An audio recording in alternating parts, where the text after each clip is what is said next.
الحمد لله نحمده ونستعينه ونستغفره ونؤمن به ونتوكل عليه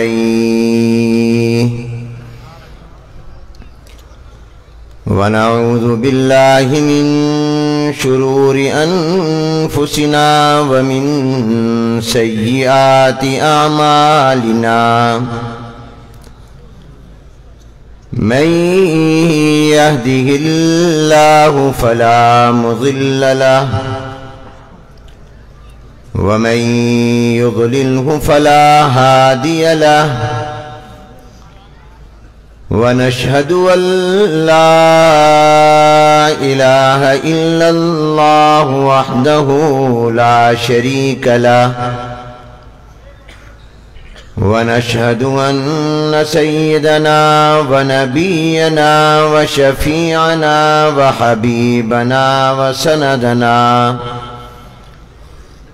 وسندنا وقائدنا وإمامنا محمدا عبده ورسوله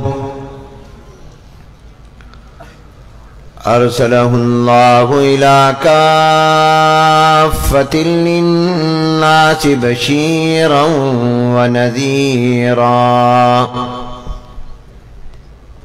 وداعيا إلى الله بإذنه وسراجا منيرا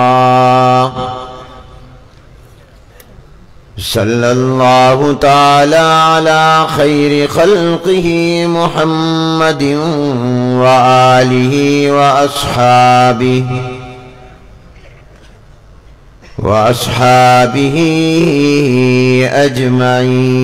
أجمعين.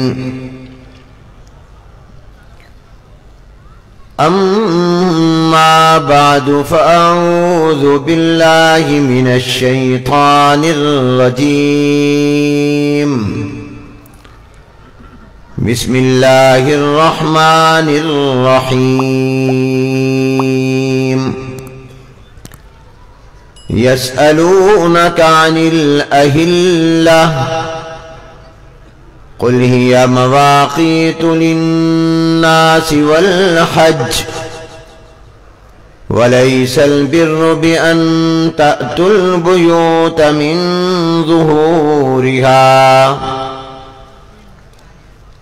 وأتوا البيوت من أبوابها واتقوا الله لعلكم تفلحون.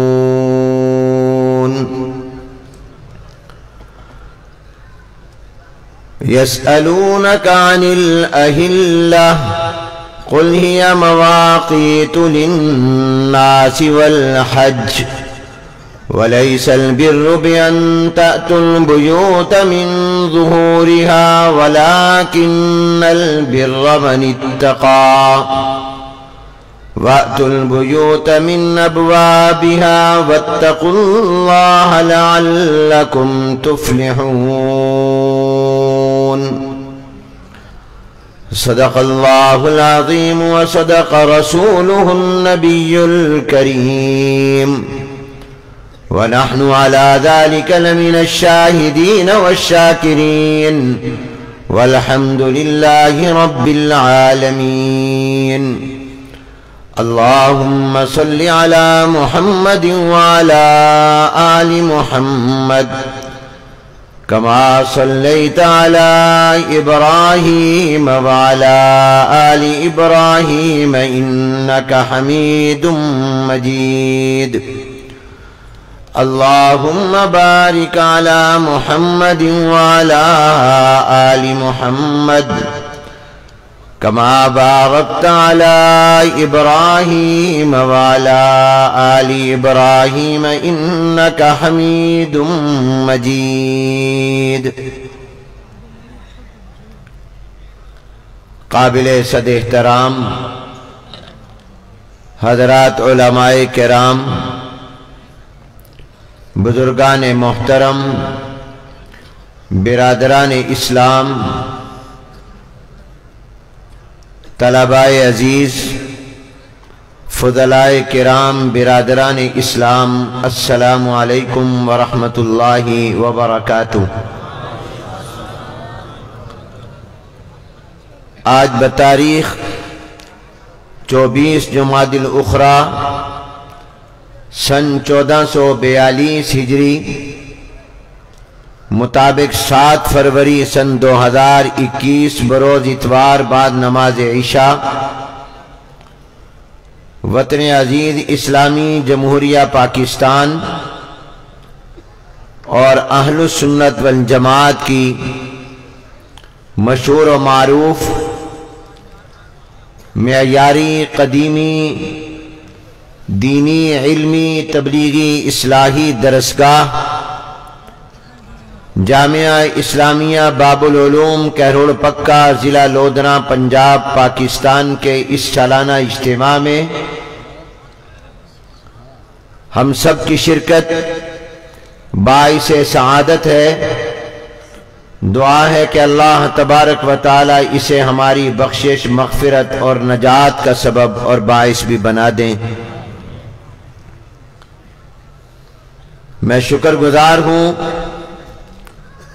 جامعہ کے محتمم الحاج غلام محمد عباسی صاحب دامت برکاتہم، شیخ الحدیث ممتاز عالم دین حضرت مولانا منیر احمد صاحب منور دامت برکاتہم العالیہ، اور اپنے محترم محب حضرت مولانا حبیب الرحمن صاحب، جامعہ کی انتظامیہ اور متعلقین کا، جنہوں نے اس سالانہ اجتماع میں شرکت کی دعوت دے کر اس سعادت میں شریک ہونے کا موقع بخشا۔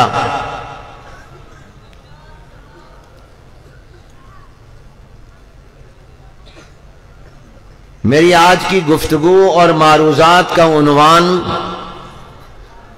باب العلوم ہے۔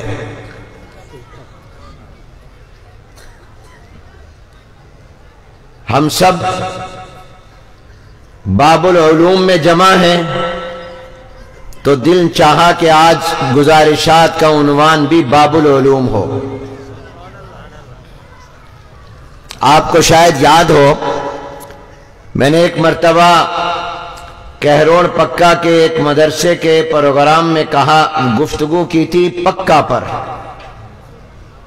اور میں نے شیخ الحدیث حکیم العصر حضرت مولانا عبد المجید صاحب لدھیانوی رحمت اللہ علیہ کے جنازے پر یہ بات عرض کی تھی کہ کہروڑ پکا کا پکا آدمی چلا گیا۔ اس وقت معروضات کا عنوان پکا تھا اور آج باب العلوم ہے۔ وفاق المدارس العربیہ پاکستان نے اپنے ایک اجلاس میں، جو اس کی امتحانی کمیٹی کا تھا، اس میں یہ طے کیا تھا کہ چونکہ اس سال کرونا وائرس اور وبا کی وجہ سے ہمارا تعلیمی سلسلہ شوال المکرم میں حسب روایت نہیں ہو سکا تھا، عید الاضحیٰ کے بعد ہوا۔ ہمارے مدارس و جامعات میں تعلیم دیر سے شروع ہوئی، اگرچہ دیگر تعلیمی اداروں سے پہلے ہوئی،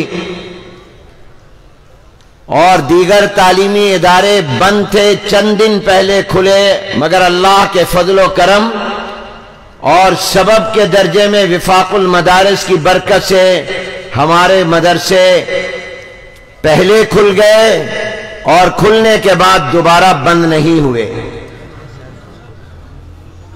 اور میں یہ تحدیث نعمت کے طور پر عرض کرتا ہوں کہ ہندوستان میں دارالعلوم دیوبند سمیت تمام ادارے مدرسے بند ہیں۔ میری معلومات کے مطابق مظاہر علوم سہارنپور میں تعلیم شروع نہیں ہو سکی، ہندوستان کے دیگر مدارس میں تعلیم شروع نہیں ہو سکی،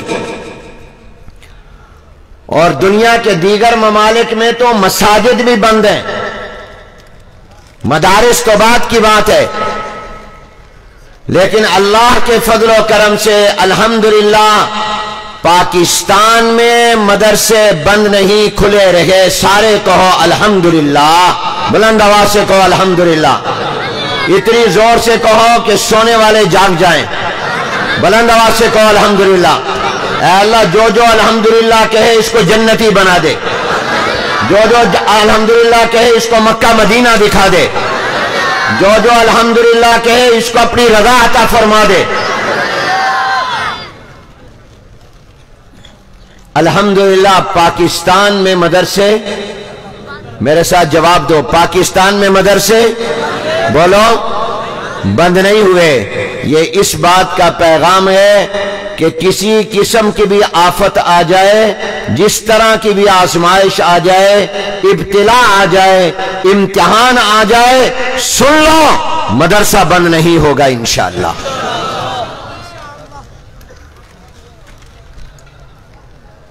وقت چونکہ مختصر ہے تو ہم نے اپنے ایک اجلاس میں یہ طے کیا تھا کہ ہمارا چونکہ تعلیمی سال ذرا دیر سے شروع ہوا، اس لیے ہم اپنے سالانہ امتحانات بھی ذرا اس سال مؤخر کریں گے۔ پہلے وفاق کے تحت سالانہ امتحانات رجب میں ہوتے تھے، اب ہمارے امتحانات اگلے مہینے شعبان میں ہوں گے۔ تو مدارس سے بھی درخواست کی جائے کہ وہ بھی اپنا ختم بخاری اور اپنے تعلیم کی تکمیل کو جمادی الاخری کی بجائے رجب میں کریں، تاکہ جو شروع میں کمی رہ گئی اس کمی کو دور کیا جا سکے۔ مگر یہ فیصلہ سب تک پہنچ نہ سکا۔ جامعہ باب العلوم جو وفاق کا قابل فخر رکن ادارہ ہے، اس تک بھی یہ فیصلہ پہنچ نہ سکا، جس کی بنا پر ان حضرات نے اپنا یہ ختم بخاری اور تعلیم کی تکمیل اس جمادی الاخری میں کر لی۔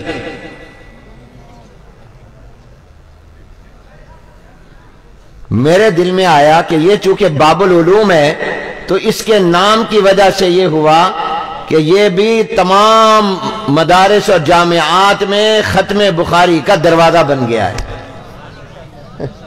یہ باب الاجتماعات بھی بن گیا، باب العلوم جو تھا پاکستان کے مشہور معروف اور قدیمی مدرسوں میں، مشہور معروف اور پرانی اور قدیمی مدرسوں میں میری معلومات کے مطابق سب سے پہلے ختم بخاری باب العلوم میں ہو رہا ہے۔ یہ باب العلوم کا قصور نہیں، یہ قصور ہمارا ہے، ہم مانتے ہیں، ہم نے ان کو اطلاع نہیں کی۔ لیکن اس سے دو باتیں معلوم ہوئی۔ ایک تو ان کی کرامت، یہاں کے اساتذہ بڑے باکرامت ہیں کہ جن کے تھوڑے وقت میں اللہ نے اتنی برکت ڈالی کہ باقی مدرسوں میں ابھی تک بخاری ختم نہیں ہوئی، ابھی تعلیم پوری نہیں ہوئی، مگر اللہ نے یہاں ان کے اوقات میں اتنی برکت ڈالی کہ انہوں نے باقی تمام مدرسوں سے پہلے اپنی تعلیم کو، نصاب کو مکمل کر لیا۔ اس پر یہ قابل مبارکباد ہیں اور ثابت ہوتا ہے یہ بڑے کرامت والے اساتذہ ہیں، با کرامت ہیں۔ اور دوسری بات یہ ثابت ہوئی کہ یہ چونکہ دروازہ ہے، یہ باب العلوم ہے، تو شاید اس نام کی وجہ سے پورے ملک میں جو سالانہ اجتماعات، دستار بندی، ختم بخاری اور کتب حدیث اور تعلیم کے ختم کے ہونے تھے، اس نے اس کا دروازہ بننا تھا، اس لیے اللہ نے یہاں پہلے کرا دیا۔ کیونکہ دروازہ پہلے ہوتا ہے، دروازے سے داخل ہو کر آدمی اندر جاتا۔ یہ اس کے نام کی برکت بھی ہے۔ تو یہ باب العلوم تو تھا ہی، یہ باب الختمات بھی بن گیا، باب الاجتماعات بھی بن گیا۔ اللہ تعالیٰ اس کو مبارک فرمائے اور قبول فرمائے۔ اور میرے بائیں طرف جو اس تقریب کے دلہا ہیں